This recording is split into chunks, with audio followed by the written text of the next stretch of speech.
저희들에게 주신 말씀 신약성경 빌립보서 4장 1절에서 2절까지 말씀입니다.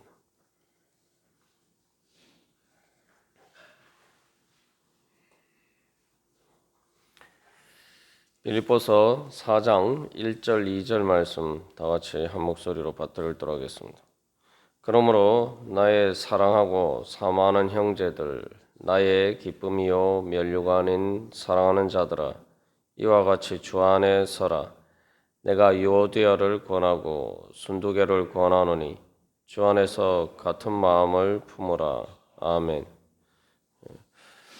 우리가 어제 이 말씀을 통해서 특별히 주 안에서 우리가 같은 마음을 품어야 되는 것은 우리가 함께 하는 운명 공동체로서 하나님 나라의 시민권자로서 바로 서로가 서로에게 면류관이 되기 때문이다. 그렇게 나누었습니다. 그래서 이 면류관은 승리의 영광을 상징하는 것인데, 그래서 성도들은 함께 전쟁을 하는 이 전우와 같은 그러한 존재라는 거죠. 그래서 어제 마지막에서 나눈 것처럼 전쟁에서 혼자 살아남으면 그건 승리자가 아니라 패잔병이죠. 그래서 뭐 육상 경기나 이런 보통 세상에서는 게임이나 경기에서는 그 메달을 따려면은 말 그대로 혼자 이렇게 살아남아야지 그게 이제 승리자가 되는 것이지만, 그러나 전쟁에서는 바로 모두가 최대한 많이 함께 살아야지 승리하는 것이 됩니다. 그래서 이 사도 바울이 3장에서 부활의 권능과 그 고난의 참여함을 알고자 하여라고 이야기를 할 때에 바로 예수님은 나의 승리 또 우리의 승리를 위해서 패배 같은 십자가를 감수하셨다는 겁니다. 그리고 그것을 통해서 우리가 예수님의 그 부활의 승리에 같이 참여할 수 있도록 불러주셨습니다. 그래서 우리가 성도들에 대해서 서로가 생각할 때에 바로 면류관으로 생각해야 된다. 그래서 요즘식으로 하면 내 금메달이다. 우리가 성도들에 대해서나 또 전도하는 사람들에 대해서 그들을 그렇게 생각해야 하는 이유는 바로 하나님께서 우리를 그렇게 생각하시기 때문입니다. 다시 말하면은 구약에서도 하나님께서 이스라엘 백성들을 부르시고 출애굽기 19장에서 언약을 세우시면서 이스라엘 백성들을 왜 특별히 선택하시고 불러주셨느냐, 출애굽에 그러한 구원의 은혜를 베풀어 주셨느냐, 그 목적에 대해서 이야기를 할 때 나의 소유된 백성이다라고 이야기하고 있습니다. 그 나의 소유라고 번역된 말은 보배 또는 보물이라는 말로도 번역될 수 있는 말이죠. 하나님께서는 우리를 하나님의 보물로 여기셨다. 다른 말로 하면 그게 바로 면류관이라는 말이죠. 그래서 하나님께서는 그 영광의 면류관을 우리가 아니더라도 하나님께서는 영광을 받고 계시지만, 영광스러우시지만, 그럼에도 불구하고 주님께서는 우리들을 자기 자신의 면류관처럼 영광스럽게 생각하셨다는 거예요. 그래서 우리가 이제 성탄절이 얼마 남지 않았습니다만, 성탄절에 천사들이 찬양할 때 하늘에서는 영광이요 라고 이야기하죠. 예수님이 이 땅에 오신, 더군다나 그런 낮은 구유에 그렇게 오신 것이 사실 예수님 자신에게 무슨 영광이겠습니까? 세상적인 관점에서 비춰보면은 낮아지는 것인데 오히려 영광스러운 것이 아니라 수치스럽게 되는 것인데, 하나님께는 영광이요라고 이야기했단 말이죠. 왜냐하면은 바로 우리가 주님을 사랑하고 또 주님을 경배하고 주님께서 우리를 구원하심으로 우리가 하나님을, 예수님을 나의 면류관처럼 나의 가장 소중한 보물로 사도 바울이 이야기한 것처럼 예수님을 위해서는 내가 모든 것을 잃어버릴 수 있는, 예수님을 위해서는 모든 것을 손해로 되는 것으로 또 배설물과 같은 쓰레기처럼 생각할 수 정도로 예수 그리스도를 나의 가장 귀한 보물로 여기는 바로 그 영광, 하나님께서는 그 영광을 받으시기를 원하셨다는 거죠.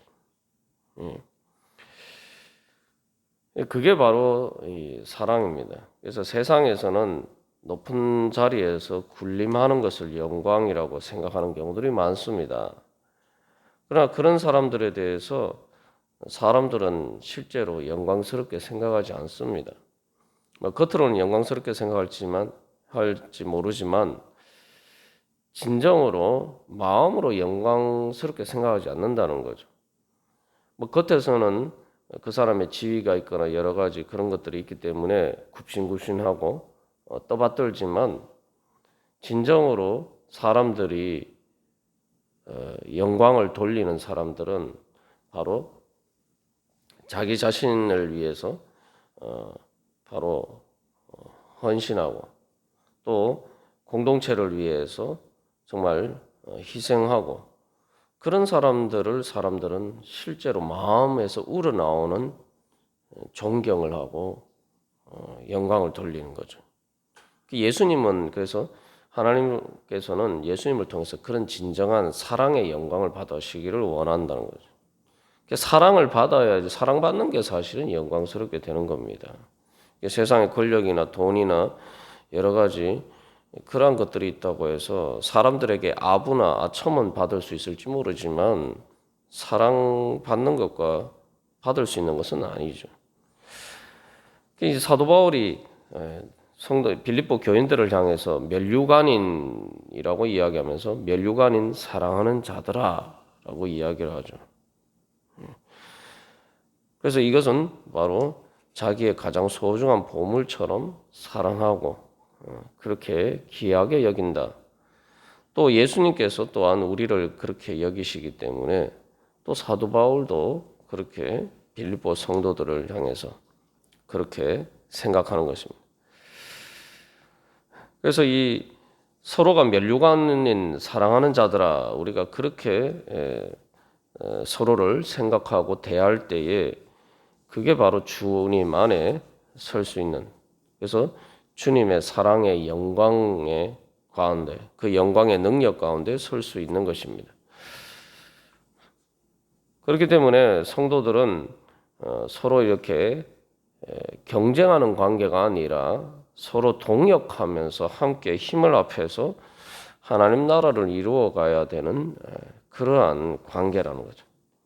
같이 함께 서로가 살아야지 같이 사는 그런 관계. 그래서 이 면류관과 관련해서 가장 특별히 잘 보여주고 있는 것은 요한계시록에서 바로 이 24장로들이 그 천상에서 예수님을 찬양하면서 예수님께 자기들의 관을 벗어서 드린다. 그래서 계시록 4장 10절에서 자기의 관을 보좌 앞에 드리며 라고 그렇게 하면서 바로 이 하나님께 바로 또 예수님께 영광을 돌려드립니다. 그러니까 이들이 바로 예수님을 통해서 끝까지 믿음을 지켰을 때에 생명의 면류관을 주실 것이다. 하나님께서는 그렇게 약속하셨죠. 그 생명의 면류관을 또 그렇게 하나님 앞에서 또 의의 면류관이라고도 표현하는데 바로 하나님께서는 우리에게 바로 그런 면류관을 주시는데 그것이 바로 위에서 부르신 부름의 상이라는 거죠. 그런데 그 면류관을 받은 그들이 또 예수님을 찬양하고 경배하면서 예수님께 자기들이 받은 면류관을 벗어서 예수님께 또 드린다는 거예요.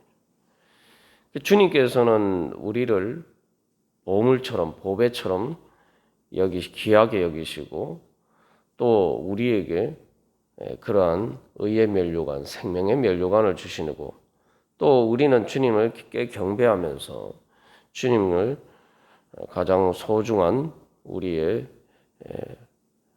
주님으로 섬기고 또 우리는 우리의 면류관을 벗어드린다는 거죠. 사실 우리가 드리는 그 면류관도 사실은 예수님께서 우리에게 주신 것이죠. 그렇기 때문에 이 면류관이라는 그 개념 속에서는 바로 서로 사랑하고 서로를 영광스럽게 여기고 또 서로를 통해서 영광 받는 바로 그러한 하나님께서 우리에게 주시고자 하시는 그러한 은혜가 잘 표현되어 있습니다. 그래서 우리가 이제 또 주님 앞에서 우리의 인생을 살아갈 때에 내가 어떤 면류관을 얻기를 원하느냐. 자꾸 우리는 생명의 면류관, 의의 면류관 얘기할 때에 우리가 하나님께서 우리에게 주신 성도들과 또 우리가 전도한 그 사람들과 그 면류관을 분리해서 이렇게 생각할 때가 많고 또 예수님과도 분리해서 생각할 때가 많아요. 그러나 성경이 말하고 또 사도 바울이 바라고 소망하는 면류관은 그 면류관 자체가 바로 예수님이 자기 자신의 면류관이고 또 자기가 전도하고 한 사람들 또 다른 성도들이 바로 자기 자신의 면류관이라는 거죠. 그래서 우리가 주 안에 선다, 또 주 안에서 같은 마음을 품는다. 그 서로가 서로에 대해서 우리가 같은 바로 서로가 예수님이 나의 면류관이고 또 다른 성도들이 나의 면류관이다. 이런 마음으로 같은 마음을 그렇게 품고 우리가 신앙생활하고 또한 비전을 향해서 달려갈 때에 우리가 주 안에 든든하게 설 수가 있는 것입니다. 그리고 또한 우리도 자꾸 이렇게 세상 속에 살 때에 나의 정체성을 우리가 자신이 스스로 생각할 때에 나는 예수님의 면류관이다. 예수님의 면류관과 같은 사람이다.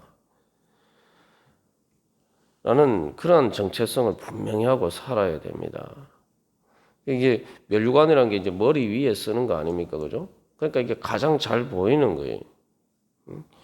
그러니까 이 예수님께서 교회를 세상의 빛으로 세우셨다.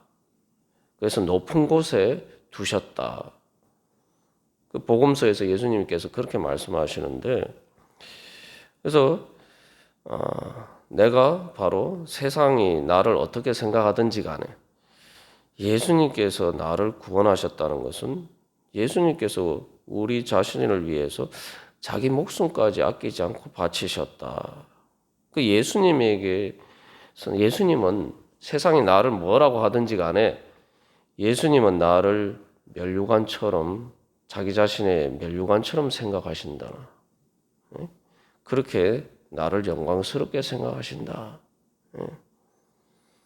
우리가 바로 하나님 나라의 시민권자로서 바로 그런 자부심을 가지고 살아야 됩니다. 우리가 빌립보 교회 배경과 관련해서 빌립보라는 성의 가장 핵심 계층들은 로마의 그 퇴역 군인들인데 그들은 바로 로마 제국의 군인으로서 자기의 평생을 헌신한 것을 자기 영광으로 생각하고 있었죠. 그래서 그들은 자기 자신들을 바로 로마 제국의 그런 영광이다. 그래서 특별히 황제가 빌립보를 그런 퇴역 군인들을 위해서 은퇴한 이후에 거주할 수 있는 그런 곳으로 그들에게 이렇게 주고 그래서 빌립보라는 성에 특별한 특권을 부여했는데 우리가 주님께서 우리를 그렇게 영광스럽게 생각하신다. 그래서 우리가 그런 하나님 나라의 시민권자로서 그렇게 자부심을 가지고 살아야 됩니다. 그리고 동시에 또한 그렇다면은 주님께서 나를 그렇게 영광스럽게 여기시는데 내가 주님 보시기에 부끄럽게 살아서 되겠나? 세상 사람들이 보기에 말 그대로 그 세상의 빛으로서 정말 예수 그리스도의 영광을 나타내는 예수님께 영광 돌려드리는 그러한 삶을 살아야지 세상 사람들 보기에도 손가락질 받는 그런 부끄러운 모습으로 내가 살아서 되겠느냐. 나를 통해서 사람들이 예수님께 영광 돌릴 수 있는 바로 그러한 내가 사람으로 살아야 되지 않겠나. 그래서 이 하나님 나라의 시민권자라고 할 때 바로 그래서 이 멸류관인 사랑하는 자들아 이와 같이 주 안에 서라. 하나님 나라의 시민권자로서 주 안에 서라 이 말씀이죠. 그런데 그것은 예수님의 멸류관처럼 그렇게 주님 안에 서라. 그리고 우리가 예수님의 멸류관처럼 그렇게 서기 위해서 너희들이 서로 그렇게 다투고 세상 사람들 보기에도 부끄럽게 그렇게 분열하고 그래서 되겠느냐? 주 안에서 바로 같은 마음을 품어라. 유오디아와 순두개가 서로 어떤 일 때문이든지 이렇게 마음을 같이 하지 못하는 그런 일이 있었다는 것을 이제 보여주죠. 그래서 이 두 사람에게도 하는 이야기가 유오디아는 순두개를 바울이 빌립보 교인들을 생각하는 것처럼 나의 사랑하고 사모하는 형제들, 나의 기쁨이요 멸류관인 사랑하는 자들아. 유오디아는 순두개를 멸류관처럼 생각하고 순두개도 유오디아를 멸류관처럼 사랑하는 자 사랑하라. 그게 바로 주 안에서 같은 마음을 품는 거죠. 그래서 서로가 그렇게 같은 마음으로 예수님이 우리를 비록 부족하고 연약하고 아직도 주님 보시기에 많이 흠이 많은 우리들이지만 예수님께서 그럼에도 불구하고 우리를 자신의 멸류관으로 보배처럼 생각하셨는데 그렇다면은 바로 그 주님의 마음처럼 서로가 서로를 그렇게 생각하고 그렇게 하나님 나라를 향해서 함께 힘을 합쳐서 협력하여서 달려가야 되지 않겠느냐. 사도 바울은 오늘도 우리에게 또한 우리들에게도 이 말씀을 통해서 하나님께서 말씀하십니다. 오늘 이 시간에도 우리가 기도하면서 나아갈 때 내가 기도할 때에 주님께서 나를 정말 자신의 멸류관처럼 보배처럼 사랑하신다는 사실을 우리가 기억하고 우리가 기도할 때 우리가 믿음으로 기도할 수가 있을 것입니다. 또 동시에 우리가 다른 사람들을 성도들을 위해서 또 중보 기도할 때에도 정말 그 사람들 주님 제 멸류관과 같은 사람들입니다. 주여 귀하게 여겨 주시옵소서. 주여 불쌍히 여겨 주시옵소서. 우리가 그런 마음으로 오늘 이 시간 나아가고 또 그렇게 살아갈 때 우리가 예수님의 영광이 되는 그러한 멸류관과 같은 그런 삶이 될 수 있을 줄 믿습니다. 다 같이 기도드리시겠습니다.